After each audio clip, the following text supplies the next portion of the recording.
দক্ষিণ আফ্রিকার সঙ্গে ভারতীয় ক্রিকেট দলে 3টি একদিনের ম্যাচের জন্য বিসিসিআই দল ঘোষণা করলো।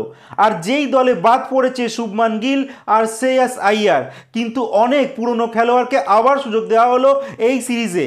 কাদেরকে সুযোগ দেওয়া হলো তাদের নামগুলো তো বলবো, তার আগে তোমাদের বলে দেবো যে কত তারিখ থেকে এই 3টে একদিনের ম্যাচ শুরু হচ্ছে আর কোন জায়গায় তার খেলা হবে।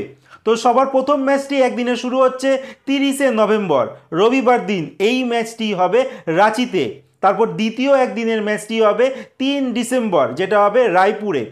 আর 3 নম্বর যে একদিনের ম্যাচ প্লাস শেষ ম্যাচটা, এটা কিন্তু হবে 6 ডিসেম্বর, যেটা হবে বিশাখাপত্তনমে। এইবার আমি তোমাদের বলে দেবো যে 15 জনের যে স্কোয়াড ঘোষণা করেছি বিসিসিআই, কাদেরকে চান্স দিয়েছে।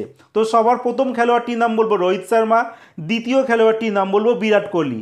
আর এই দুই খেলোয়াড় বর্তমানে একদিনের ম্যাচই শুধু খেলছে, যার জন্য অটোমেটিক চয়েস রোহিত শর্মা আর বিরাট কোহলি। 3 নম্বর খেলোয়াড়টির নাম ইয়াশাসভি জয়সওয়াল।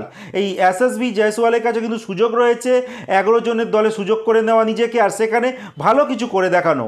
এরপর 4 নম্বর খেলোয়াড়টির নাম তিলক বর্মা। আর এই দলের ক্যাপ্টেন হচ্ছে KL রাহুল। আর উইকেট কিপার ঋষভ পান্ত কিন্তু অনেক দিন পর একদিনের স্কোয়াডে আবার চান্স পেয়েছে। আছে ওয়াশিংটন সুন্দর, রবীন্দ্র জাদেজা কিন্তু অনেক দিন পর একদিনের দলে আবার সুযোগ পেলেন।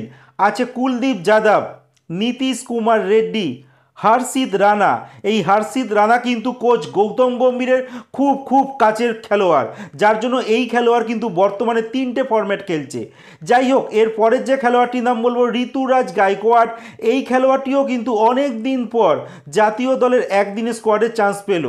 এর পরের খেলোয়াড়টির নাম প্রসিদ্ধ কৃষ্ণা, আর্শদীপ সিং আর হচ্ছে ধ্রুব জুরেল। এই ধ্রুব জুরেল কিন্তু এখনও অবধি একদিনের ম্যাচ ভারতের হয়ে খেলেনি। তিনি যদি চান্স পান তাহলে কিন্তু তার ডেবিউ হয়ে যাবে এই সিরিজে। তো দেখা যাক। এই তো রইল 15 জনের সদস্য স্কোয়াড যা বিসিসিআই ঘোষণা করেছে।